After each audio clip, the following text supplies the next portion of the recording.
These two guys survived the David Kahn era of Timberwolves basketball and live to tell about it. It's Flagrant Howls with Phil Mackey and Kyle Theige. And, instead of talking Timberwolves, we decided this is just going to be another Vikings podcast now. Let's go. All right. Let's go. 10-2.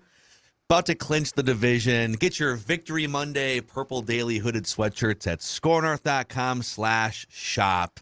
And Kyle, why don't you give us your hottest Vikings take before we talk Timberwolves? Not so much as a take, but I said this on Thursday. I was in Philadelphia this past weekend. I tailgated Eagles Titans yesterday. So a lot, just being like, people are like, oh, what's your story? Where are you from? Whatever. So I'm like, oh, I'm from North Dakota, but big Minnesota sports fan or whatever. And the Eagles fans, predominantly the ones I talked to and hung out with, were very nice.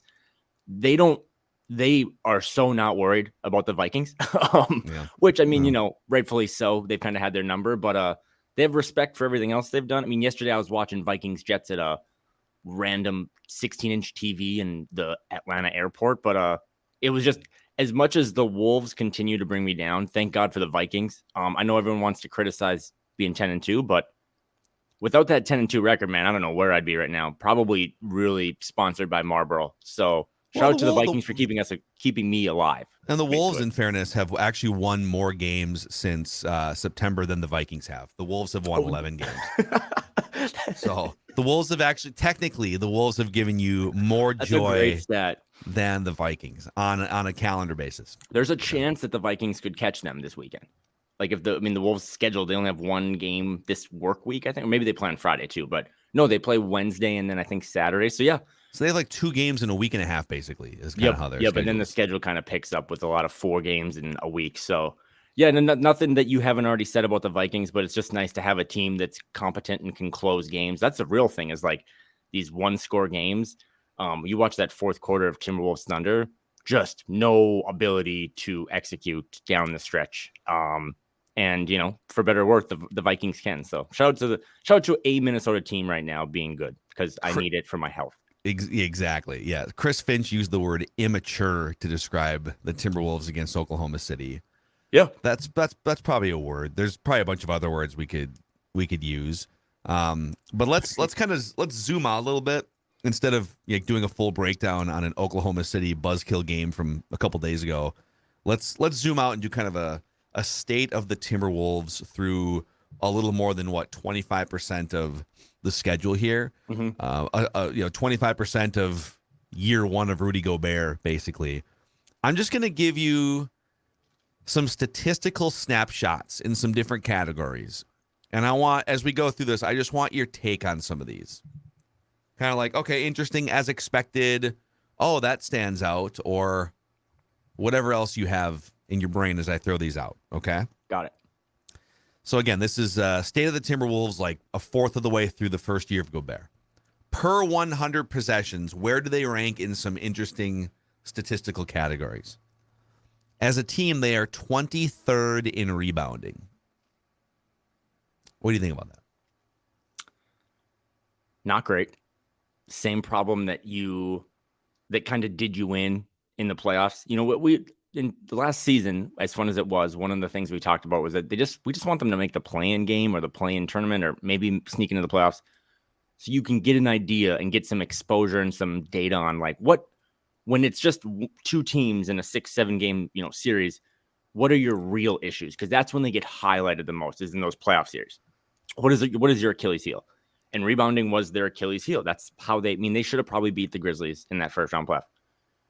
So to go out and do what you did, and to make that deal, and to put all those picks and players on the line, and to still not be rebounding very well is concerning.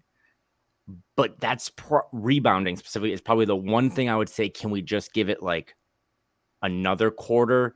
Because I do wonder if at some point, like we saw last week against the Grizzlies, right? Like, just force the other players to go get rebounds. So I don't know if that's something that will click all of a sudden with guys like D'Lo and Ant, but it's concerning that you traded for a guy to help address the rebounding issue, and you're still bottom 3rd in the league, bottom 10 in the league. But that's like maybe the one thing I have hope about, is that maybe at some point it'll just be like click.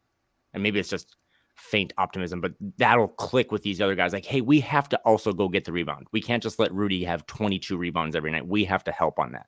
Yeah, and sometimes I think sometimes people kind of lump in like it's a buy one get three for the price of one. You buy one guy Right. and you get the rebounding, the shot blocking, and you get the shot contesting, and he just kind of does all those things. And as you saw in that Memphis game a few nights ago, which was, that was the first game post Karl Anthony Towns injury. It's also among the best games they've played all year.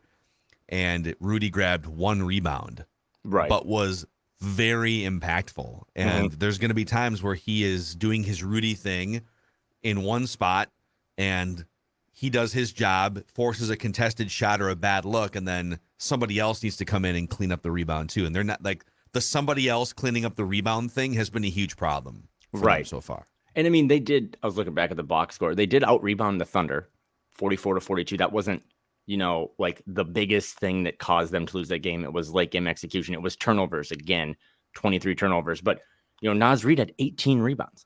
Think about that. That's kind of incredible that this guy that went undrafted had an 18 rebound game. So I just kind of continuously blindly believe that at some point guys like Ant and D'Lo are just going to be like, we just have to go grab 2 more rebounds. Really, truly, just that. If each of those guys could go grab 1.5 more rebounds a game and get their averages to like 4, that would be a really big deal for this lineup. Also, too, like Jaden McDaniels, I think he had 1 rebound, and he was in foul trouble, but that can't happen. So at some point, the other guys just have to come to the table. It can't be all whoever's playing center, Rudy or Karl when he gets back, or Naz. Yeah. What else? Give me something else. Okay, I'll give you a positive one. Okay. All right. The Wolves are tied. Again, this is per 100 possessions, so everything's equal across the board. Tied for 5th in block rate, even though Rudy Gobert is actually having a career worst blocking season statistically. So some other guys who have stepped in, Jaden McDaniels gets you a block and a half. Naz Reid gets you a block in limited minutes. Kyle Anderson gets you a block in limited minutes. Cat gets you a block. So there's a block party kind of going around. Yeah. That's not just Rudy Gobert here. Yeah, I think Naz has 9 rebounds in his last 2 games. So again, that it just shows maybe you have a little more length. I mean, Kyle Anderson, again, that's part of being a Swiss Army knife, is getting steals, getting blocks.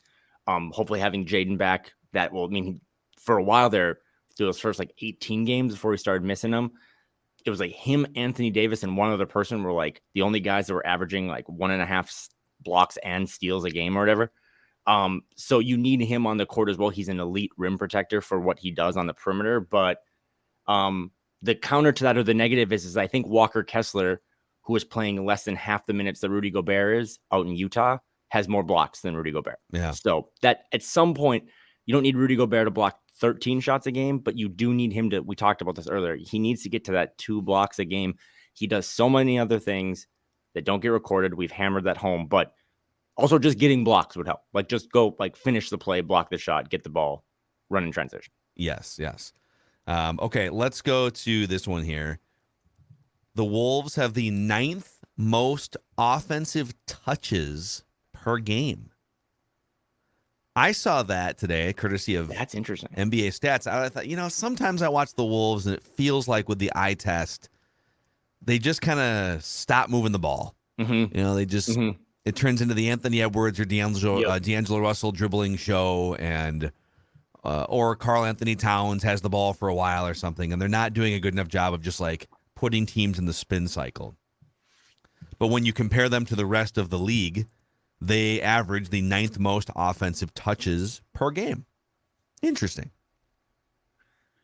That isn't, what do you think about that? Because when I think about it, it's okay, it seems like maybe they're moving the ball a little more than we think. But then my brain just goes to, and we've seen this now twice since Karl went down. They shot 30% from 3 against the Grizzlies and 33% against the Thunder. They just can't shoot very well, and then they turn the ball over. So it might be, they might be spinning that thing around the perimeter more than we think and kind of playing into Chris Finch's system. But, as we said about defense is actually getting the ball. A stop is made when you get the ball back, whether it be a rebound, block shot, a steal, whatever. Offense is the final product is scoring. So if you can make all these passes, but you're turning the ball over at an enormous rate, I mean, that is really their bugaboo this season. And you also can't make shots. yeah, I mean, you can do the Harlem Globetrotters thing where they all pass the ball around and they play the cool music. But if you don't score, then it's kind of meaningless. So I didn't think they'd be top 10. That's probably one of the more surprising stats through a quarter of the season. It's actually a pleasant surprise. It's like, yeah, okay, so in a there's good way.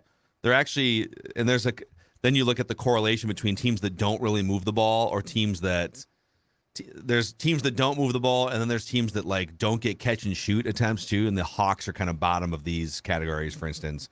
Those teams don't wind up scoring as many points on a regular basis. You kind of touched on turnover, so here's just one more bundle of statistical trends here.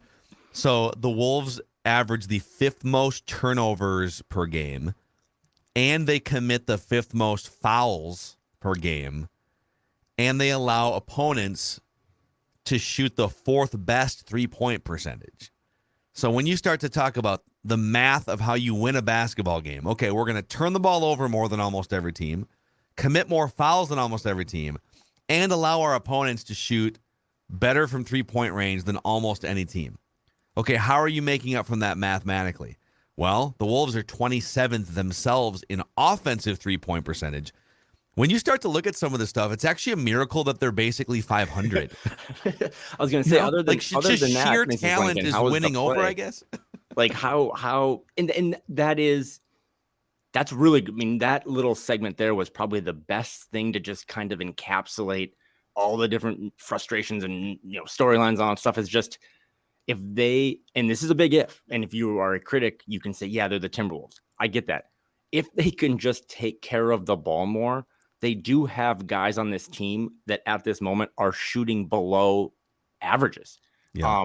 Like this is another thing. This is what caused me to inhale my 16th cheesesteak over the weekend. But as the Wolves were blowing that game to the Thunder, I just kind of peeked over to the Jazz box score, and it's like, oh, hey, Jared Vanderbilt is 4 for 4 from 3.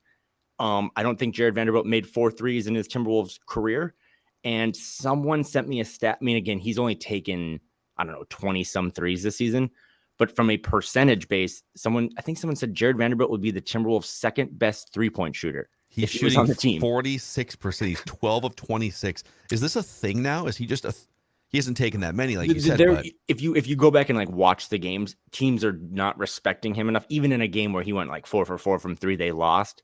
But they're giving him a ton of space. But he is letting it fly, which is something, he was doing in practice a year ago that we all kind of like made fun of. But again, these are all like random, I'm picking stats, and it's not, they lost that game. But yeah, Jared Vanderbilt right now would probably be the Timberwolves' second best 3-point shooter. That's not good. So to everything you just said, if they could just, cut down the turnovers a little bit and maybe get some sort of positive regression from 3. Again, this is where, are they better without Karl? They need their best shooter on the floor.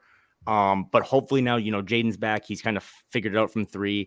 D'Lo's had a really good 10 games, I thought. I mean, he's still does some D'Lo stuff, but he's been really good. So you just hope that if they can kind of figure out their shooting and get on a hot streak from 3, everything else Phil just laid out is like, okay, then maybe they can kind of subsidize and figure out some of this other stuff and connect some wins together. Maybe.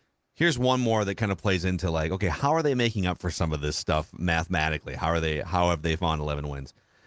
So they are second in the league. They've had the second highest percentage of point blank shot attempts inside 3 feet. So they one in every 3 Timberwolves shot attempts comes at the rim, which is actually great. Yeah.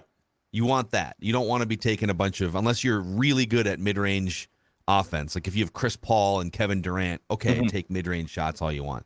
And actually, Anthony Edwards and D'Lo are pretty good in the mid-range too. So the Wolves can kind of go to different levels.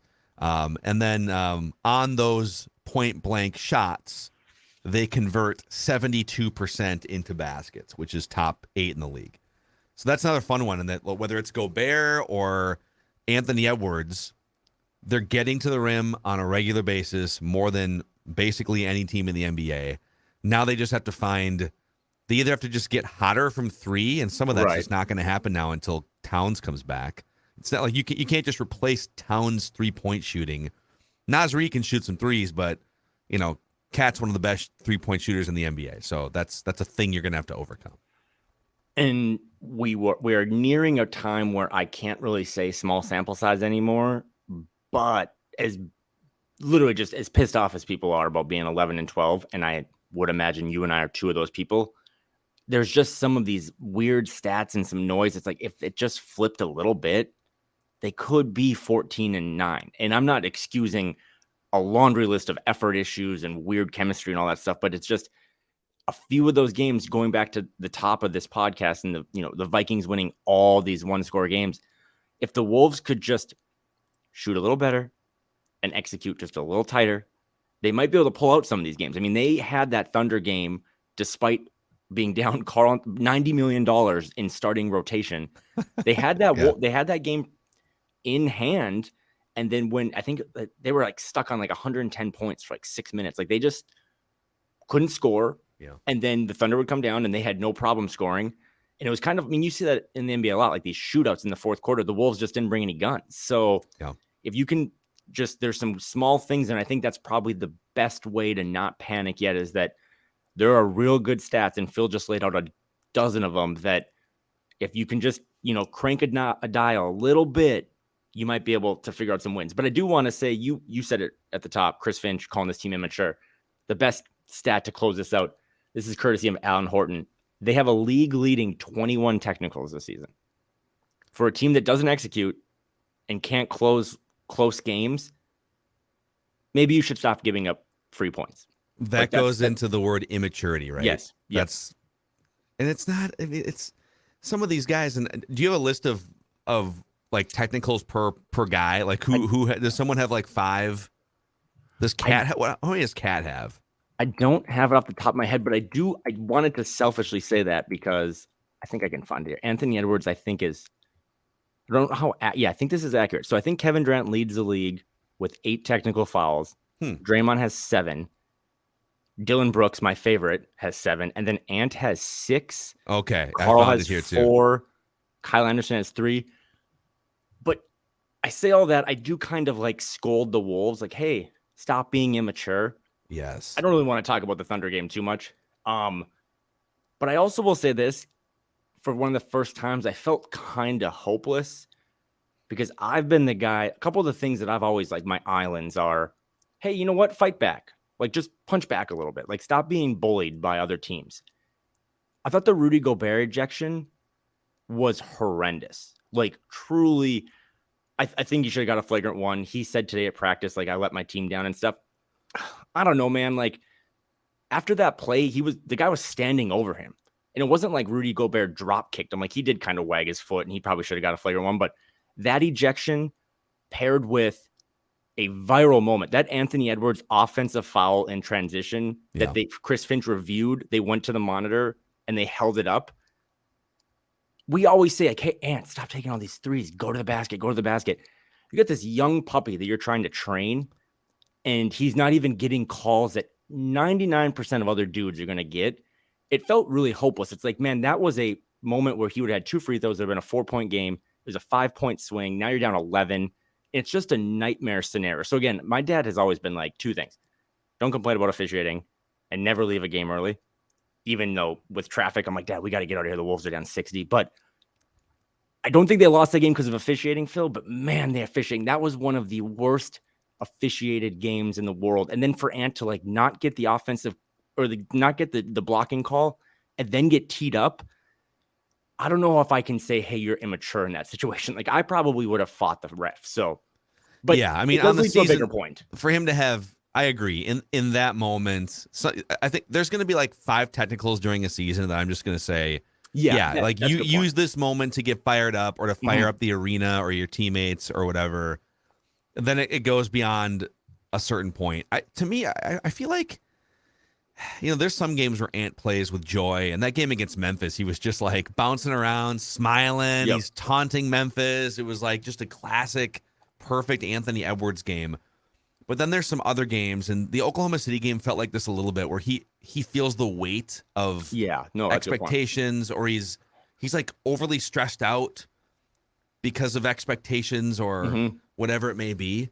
So, he has 6 technicals on the season, which ranks 4th behind, you mentioned Kevin Durant, Dylan Brooks and Draymond Green both have 7, and then Ant has 6. And I don't have a pie chart I don't remember all of them, but I would say like there was one few games ago, maybe it was Memphis, where he just kind of snapped at the official a little bit out of stress. So I don't know. He feels like he's wearing a lot of this. He feels the weight of third year. Fans are getting a little bit impatient. Now Karl Anthony Towns is out. So how can we bring out the more joyous Memphis version of Anthony Edwards on a more regular basis? And I co-sign all of that. I just think, so this isn't a rebuttal, I just think that list is interesting because I see guys like in the top 10 of technicals, Kevin Durant, Luka Doncic, Devin Booker. Ja Morant has 4. This is just an eye test thing. I could go look this up. All those dudes get a historical whistle, though. So I think you're right. Ant's probably got some baggage that he's like, God, I'm trying to elevate this franchise. But I also wonder, too, in that example of that situation against the Thunder, he's trying to carry them back, right? Everything he's doing as much as he can. He's driving in transition. And to have a call not go your way, get reviewed, and then still stand, and then you get punished with a technical foul. It's just like, those are the moments where you just kind of hang your head. It's like, I don't know what else to do. I have no answers for that because you just kind of get shafted. And again, they didn't lose that game solely because of the officiating. They couldn't execute.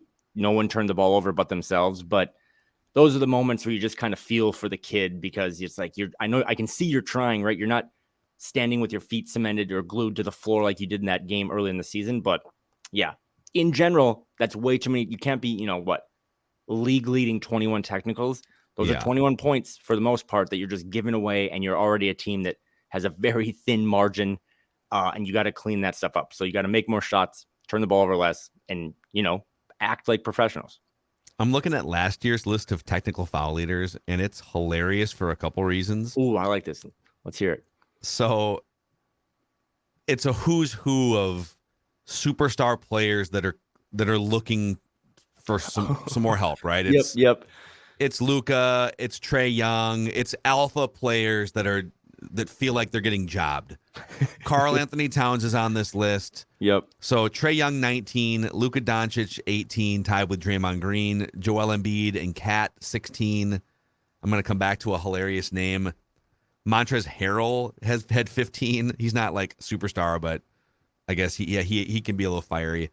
Russell Westbrook, Devin Booker. Russell Westbrook's mostly complaining about the calls that he used to get 10 years ago, and no, he doesn't. But the hilarious name on this list from last year, he had 16 technical fouls. DeMarcus Cousins. So DeMarcus Cousins only played in 48 games last year. 15 minutes a night on average. He's just he's had multiple injuries, tore his ACL 2 years ago. He was wasn't he with both Milwaukee and the Nuggets, I think? Yep.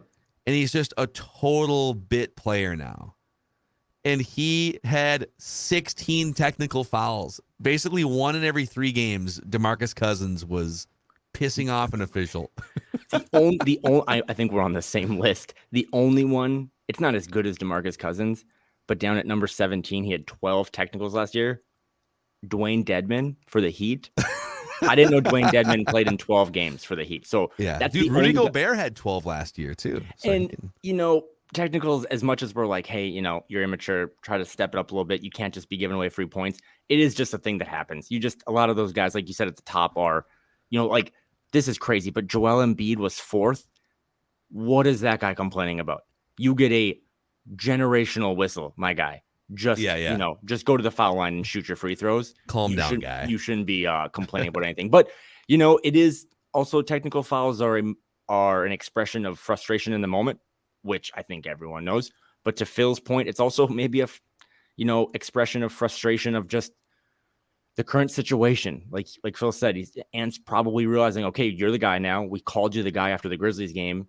You got to figure this out without Karl, without Rudy after he gets ejected, and he just, might be kind of going through it. So maybe those are growing pains. Maybe those are signs of, worrisome things down the road, but it's a great list. DeMarcus Cousins probably should be in the league, but again, if you're worried about him getting thrown out every other day, that's probably why he's maybe playing for the Shanghai Sharks. Unfortunately, Federated Mutual Insurance Company can't provide a guiding hand to players who are frustrated and yelling at officials. Maybe someday. But they are an official partner of the Minnesota Timberwolves, and they've been helping businesses for over 100 years navigate both choppy and smooth waters. You never know what the business landscape or the economy is going to look like. And Federated has a ton of experience and just some of the best people in the business at just providing a guiding hand and helping you navigate the waters of running a business. They're all about risk management tools and resources, and you can find more information and a full list of industries Federated works with at federatedinsurance.com, where it's our business to protect yours. Let's go through some of our favorite and least favorite current things about the Timberwolves here, Kyle. We'll start with you. Give me, it's just kind of a buzzkill feeling after the high of beating Memphis, and then you come back and the Oklahoma City thing happens. So let's go back to a positive note here. Give me one or two of your favorite things about the Wolves since last week. I'll give you a favorite thing. So no Carl, we think probably for December. Rudy gets thrown out in a situation where, maybe a bonehead play, but I thought he should have stuck around. And I do, no excuses, no apology. If Rudy Gobert finishes that game, I'm pretty sure they win. That would have been I agree. Significant competitive advantage. But something that always sticks with me is that when I was back for a media day once, I had heard just like about Naz Reid. Like, we all love Naz Reid. There's a cool music video about Naz Reid that gets posted online after a win. But someone was like, he is hands down the most competitive person on the team. He's the one that takes losing the hardest. I know he doesn't have much of a history in the league or whatever. He's undrafted, but I just thought it was cool in that Thunder game. We haven't had many games since we last, recorded. For him to go 13-8, 4 blocks, 1 turnover. He's just, I don't know where his future is. I would love for him to stay in Minnesota. I know it's weird because you have Towns and Gobert and then, Luka Garza down in Iowa, but I'm just really happy for that kid. He's a kid still who has put more time into his game and his body than I think a lot of people his age. And I hope he gets paid this summer because he just, he'll go from a DNP one night, Phil. It's like, hey, we got to throw you in because Rudy got tossed. Yeah. And he just leaves it all on the court. And we complain about so many other guys on this roster that don't maybe do that all the time. When he plays, he nukes his battery to 0. So I just like that guy. I think he's a great teammate. I think he's a great player. And it's been cool to watch him develop his game in 3 or 4 years. Yeah, he got 18 rebounds in that game. I mean, out of necessity, somebody had to. Yeah, out of necessity. Somebody had to clean some glass in that game. I'm going to say I think one of my favorite things is, and I get that some of this is there's some skewed numbers here in some of these games, but Jalen Noel is starting to figure it out. Yep, that's a good one. He was almost unplayable for like a 3 or 4 game stretch there, where they'd send him out there for 5 or 6 minutes. He'd turn the ball over, miss some threes, and then they would just not bring him back in the game. And so he's back now to, okay, he's playing his 15, 18, 20 minutes, and his 3-point shooting is starting to come around. He's not a total burden defensively every time he's out there, but that's never going to be his strong suit. Right. And so on the season now, per 36 minutes, he's now sitting at 23 points, 6 rebounds, 4 assists, and his shooting percentages are on the rise over the last 2 or 3 weeks. So he's back in the regular rotation. He's giving you a boost. I love it when him and Anthony Edwards are on the court at the same time. It just gives you, multi-layered offense from every which direction. So I'd like to see them continue to feed him minutes, 18, 20, 20. But he has to hold up his end of the bargain too. Exactly. And not just go rogue offensively and ignore defense. Like, you got to play some team basketball, and sometimes he can play 1-on-5 and just play himself out of the rotation. But the light bulb is coming on a little bit for Jalen Noel, which is good to see. And everything I said about Naz is true. I'd love to see that guy stay in town. But Jalen Noel is the one that, we flipped the calendar from November to December. In a couple weeks now, it'll open up trade season a little bit because all 100% of the guys in the league will be, available to be traded that signed like contracts this summer. As this thing starts to continuously roll down the tracks, whether it be with D'Lo or how you're going to navigate this summer, the Jalen Noel thing is going to continue to become a topic. Do I think he's going to get 4 years, $100 million? Probably not, because the inconsistencies, his lows are much lower than a Jordan Poole or Tyler Hero, but his highs match those guys. And if you just lose that guy this summer, that's brutal because we've seen Wendell Moore, play well in spurts, but you don't really have Malik Beasley anymore. They're different players, but Jalen Noel's a guy that you have brought into your system and developed, and he has made a name for himself. and you need to start to figure out how do we keep him around, because when I think of the Wolves core, or young core, we think Ant and Jaden, the guys they just drafted, but Jalen gets overlooked a lot for being like 22, 23. He's a key cog to what this team wants to do, especially moving forward when you don't have as many draft picks and, you don't have all these different ways to go acquire new young talent. You got to make sure that you can keep Jalen around. I love watching Jalen play. So what do you think? I mean, you and I both had like 6-man of the year contention before the year. We were just bathing in Jalen Noel Kool-Aid before the season started. In 4 more months from now, let's say we get toward the end of this regular season, what is the 2022-23 story of Jalen Noel? What do you think? What do you think he winds up doing the next 4 months? I mean, so since Carl went down, like you said, he's had 23 points, 24 and 21. That's not like, those aren't unrelated. Those are very much like, okay, well, we need a guy to put the ball in the basket. So yeah. I think for the rest of the season, it's just a guy that is thinking about in the back of his head, even though he said he's not. Come on, like, we're all humans. He's thinking about that big contract. I've said it before, but like, he felt like he got screwed when he signed his first deal here as a 2nd-round pick. He got signed to like kind of a Gupta special type thing. So I think you're going to see a guy that when he's questionable on the injury report is going to play, that's going to give you everything he's got because his financial future is on the line. And that's probably a good thing for a team that needs energy, needs activity. But I don't think there's any reason that you can't really get in a 6-man of the year campaign unless your team is winning games. But if this team can figure out a way to win more games moving forward than they lose, he's going to be, he'll get a stray vote or two in the 6-man of the year thing. I think that's pretty cool for a guy that was pretty unheralded kind of coming out of college and fell to the 2nd round. So averaging 21.5 points, I think he can do that off the bench. He gets plenty of opportunity. They give him the ball and kind of say, hey, run the second unit now. So there's no reason that he can't average 20 between now and Valentine's Day. Yeah. Actually, I'll transition to one of my least favorite for you because it kind of plays into this and the Jalen Noel decision that the NBA is so different now than it was like 20, 25 years ago, in that you don't always need like two true point guards. You don't have like a point guard and then shooting guard. Then there's a small forward. A lot of the positions kind of blend together, or there might be portions of a game where technically a guy is playing the 2, but then he'll actually run the offense, or you get guys like LeBron or Luka, some of these superstars that aren't point guards, but they're basically running the whole thing. And so everything, I guess what I'm saying is, you should have point guards. Like, I think guys like Jordan McLaughlin are really valuable because they just kind of spark things. But the Wolves have a point guard dearth after this season, and I don't necessarily know what the solution is. I don't think D'Lo is back. It actually wouldn't shock me if they still traded D'Lo this season to try and just like recoup some value, because there might be a team looking to cash that expiring contract. The Wolves don't get a ton of value off the expiring contract because they're so far over the cap. It's not like they don't free up $30 million to just go spend with where they're at cap wise. And so I guess what I'm trying to figure out here is, okay, once D'Lo is gone, if that indeed happens, what is their point guard situation? And or who else on the team do you trust running and facilitating the offense? Ant is a huge chunk of that going forward, but he's not a point guard necessarily. Where does Jalen Noel fit into that mix going forward? How trustworthy is he? And then how many more minutes would you give to Jordan McLaughlin in the absence of D'Angelo Russell?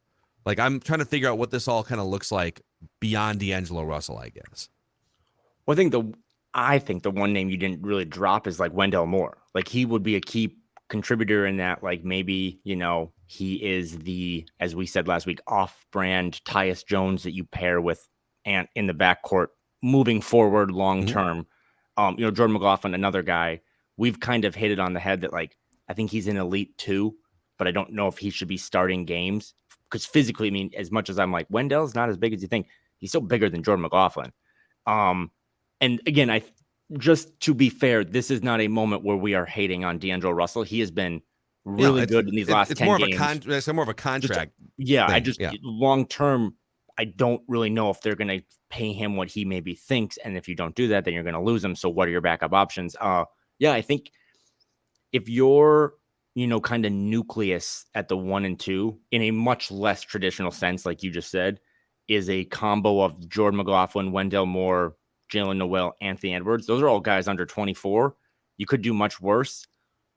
But if that's the case, as much as D'Lo has been bad those first 10 games, he still brings you things that, like, D'Lo's best is much, much higher than Wendell Moore. That's kind of common sense. So you would need, of those 4 guys, Jalen, Jordan, Wendell, and Ant, you would need Ant to take that next leap where he's doing a lot of things with the ball where you don't need a true point guard. You don't need a guy. I mean, I think the Wolves are like 3-1 this season when D'Lo has 10 assists. I don't know if Ant's ever had 10 assists. Like, you would need all those guys to step up a little bit and fill in the gaps that D'Lo gives you, but they have options. And that's why, I wonder if in 2023, 24, we look back and we're like, that's why they drafted Wendell Moore, is because they knew long-term it just wasn't going to work with D'Lo, or they couldn't match his price. And they were going to pivot and just more Ant. And then, Wendell on the side to kind of be his co-pilot to clean up all the things that, Ricky Rubio would do for like a young Donovan Mitchell, or wherever Rubio went, he was kind of that guy that was doing all the other stuff, hustle, defense, setting up the team. And maybe that's what they want Wendell to do, but it's a big ask for a kid who's only played like 1.5 games. It is. Yeah. It's definitely more of probably a next year discussion. But I remember, I can't remember if you and I talked about this back in the summer, or if this was more of a conversation with Judd on Mackey and Judd. When Wendell Moore was drafted, and I love to go look at, like, okay, who are the comps? Like, is there anyone? Yeah, you and I did this on one of our first episodes, because then we had made a rule that if we're going to do comps, it has to be the 1990s basketball player. Oh, yeah. Yep. And there was a write-up that had the comp as Ron Harper, like not Ron Harper Jr., but like Ron Harper Sr., who was the point guard for the second three-peat of Chicago Bulls, dynasty run. And so he was at the end of his career, he was a point guard. He was more of a combo or shooting guard drafted. And this is, I'm sure a lot of the audience doesn't even really remember. If you were born after like 1987, you probably don't even really remember much about Ron Harper Sr. But he was a 6'5", sort of big-bodied, defensive-minded, dirty work point guard. Early in his career, he would score more, but he spent the entire second half of his career just facilitating, playing defense, grabbing rebounds, and just being a presence for other star players.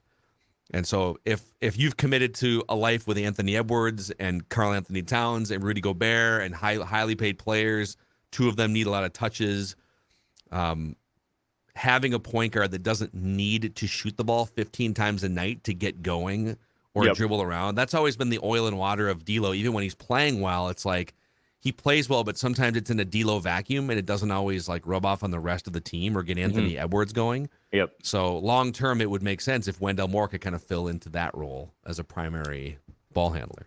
And this is why, despite being 11-12, and you're frustrated and you hate Tim Connolly, that this isn't going to get any less interesting over these next couple months, because this isn't just about the Timberwolves. This is about professional sports in general and a salary cap league. You can't just moonwalk into July 1st without having figured out the D'Lo thing. The D'Lo thing's not getting figured out in July 2023. The D'Lo thing is getting figured out in February 2023, because you can't lose him for nothing, because as we've talked about, Dane Moore's been really good about this. Like, you don't just get his salary slot. Yep. That's not how this all works. So I'm with you. Like, if this continues to be, lukewarm porridge for the next couple months, and they're just kind of like, you know what, we're just kind of stuck here, we need an asset, I could see them flipping him before the trade deadline. Because again, if you're not going to come to terms with an agreement, and this really sucks, but this is the same for Jalen Noel. If you don't think you and his team are going to come to an agreement, you can't just lose that player for nothing. Not when you went all in and gave up all these other assets. Like, you need to be really, really, really smart with the rest of your budget, because you already went and spent, way more than asking price for this big French 7'3" house. Yeah. Yes. All right. Give me one more, either favorite or least favorite things about the Timberwolves right now. All right. Listen, I'm sleep deprived, and I spent all weekend in Philly, where it's just a tough city. So I don't mean to rant, but like, hey, if I ran Wolves social media, like, stop promoting Luka Garza. I love the kid. We all love the kid. We're all like, that's us. That's for Timberwolves Twitter to do. Like, that's for our thing. But stop like posting him as the main photo in Instagram posts and stuff. If Luka Garza, by the way, is crushing it in Iowa. If you have access to ESPN Plus, you can watch Iowa Wolves games. I think they stream them online. Like, it is a really fun product to kind of mix in like a salad with your overcooked Timberwolves steak. But if Luka Garza cannot get into a game where the opposing center is Pokashevsky and you're without Karl-Anthony Towns and Rudy Gobert, Luka Garza is not going to play this year. So stop like trying to sell me on every time he gets called up to the team. If Luka Garza can't play on Saturday, and I think he should have, then he's not going to play. So stop like jumping on the bandwagon of, Garzilla and stuff. He's not going to play. It's my frustration with like, I think Josh Minot should get a chance just because he is a long gazelle that does weird things that this team doesn't really do. He's probably not going to play.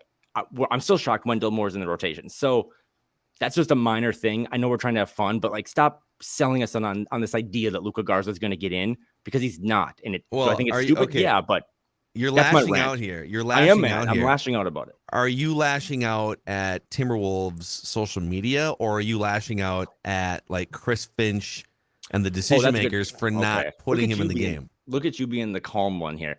I don't know. By the way, the people that run Wolves social are really good people, but I don't know. I always think about sounds like you're calling for heads over it. College football coaches name names are the ones I think that like basically have to push send on all these tweets. There's an alignment between these college football coaches and their social teams.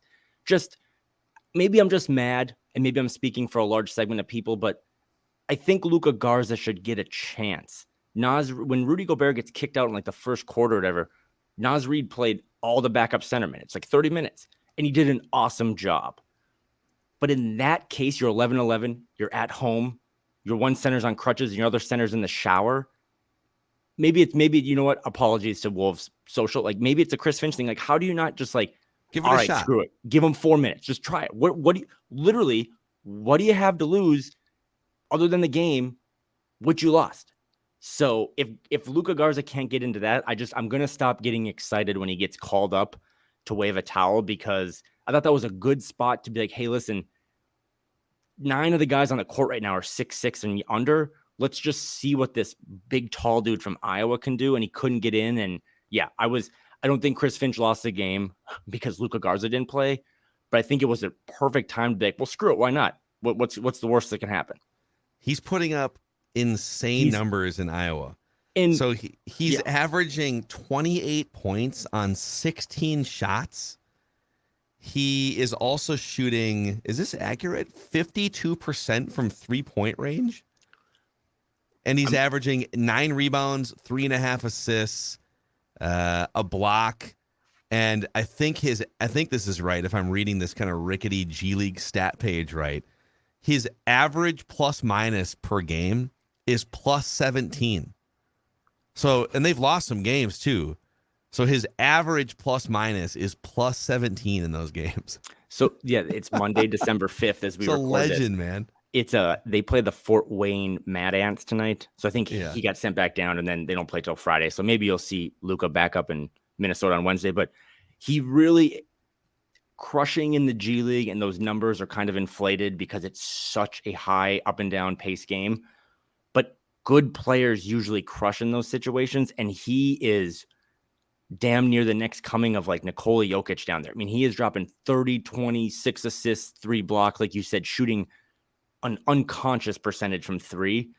And it was just like, man, this is such a perfect spot. Like, you can almost be like, well, what do you want me to do? I don't have any more centers. Let me throw in the Iowa kid. Yeah. And the fact that Chris Finch didn't do it, I was pretty bummed about it. And that might just tell you where I'm at mentally, that I'm pissed off that Luka Garza doesn't play. But yeah, that Iowa Wolves team is really worth checking out because you can watch it for free. And like, it's him and Josh Minot. They have a Emmanuel Mudiay, who was like a top dude. He was a 7th overall pick. I forgot.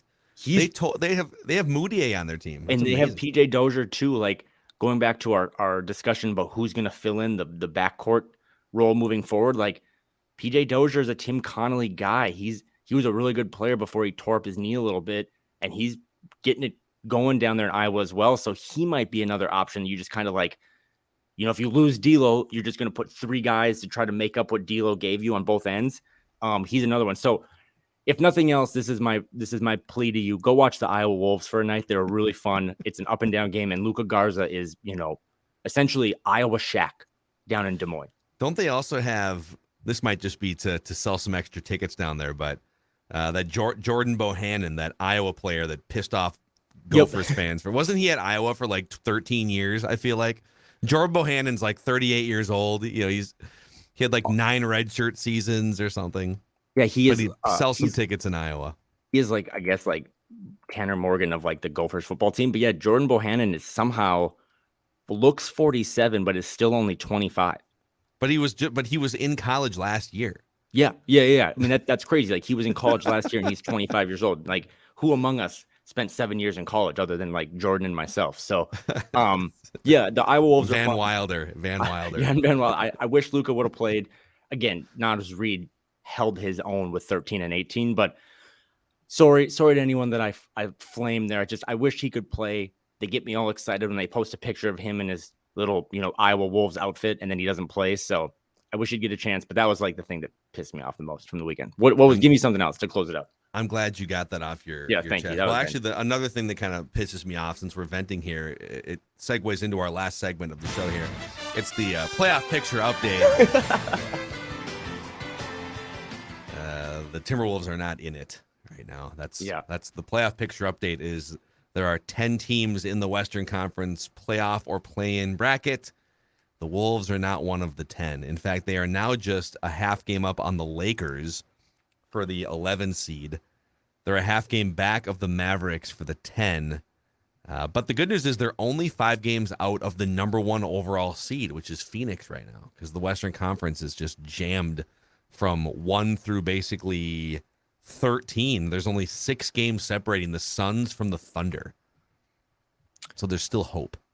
And in their for the number 1 seed. And in their next 9 games, are Indiana, Utah, Portland, Clippers, Thunder, Bulls, Mavs. And the reason I say that is because 5 of their next 9 games are against teams that are 6 of their next 9 games are against teams that are directly above them.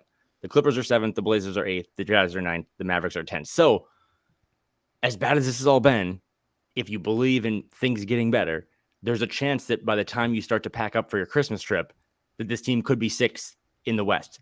They're not going to have Carl for any of those next 9 games, but you do pretty much have everyone else other than Taurean Prince. So, if you can go on a little hot streak, like Phil and I said, figure out how to make a couple more baskets, stop passing the ball to the other team, and just maybe pass it to your own teammates. There's a way to slowly right this ship, because again, the Utah Jazz 2 weeks ago when Phil and I made stuffing were 1st in the West, and now they're 9th. So this whole thing is so compact that it can flip on its head, but the only way to do that is to win games, be more mature, and maybe play Luka Garza. Life in the Western Conference comes at you fast, and that's why we give you multiple playoff picture updates every week here on Flagrant Howls, your favorite Timberwolves lifestyle podcast. All right, you're going to go take a nap and dream about cheesesteaks. I'm going to go back and rewatch another Vikings victory with the all 22 angle for Purple Daily. That's right. Football porn. That's right. So, all right, hit us up if you could by subscribing to the Score North YouTube channel. Click the subscribe button and the like button. And if you give us a 5-star rating and a positive review on Apple Podcasts, it helps spread the word about this Wolves fan community that you're all helping us build here, too. It would be nice if the Wolves would... We're ready to rock, man. We're good. We're doing in shape this now. It'd be nice if the Wolves would also jump on at some point and give you a nice little run. But this is around the time of the year last year where they did exactly that. It was like middle of December into January, and they started. Same with Memphis last year. So you can play 500 basketball through the first 25% of the schedule, feel it out, and still go on a run. And I think they can even without Karl Anthony Towns. Same. So the one thing they've had in the last week that we've recorded and stuff is a lot of days at home, not on the road, days to practice, days to change things, implement new things. And the schedule gets tough now, but you've had some time to try to maybe make some tweaks. So, again, as we'll say for 82 games this season, it's there for you if you want to take it. Does anyone on the team want to take it? Yeah. That's our challenge to the Wolves, if they're listening, if they care. All right, we'll see you guys later on this week. I'm Phil. He's Kyle. This is Flagrant Howls.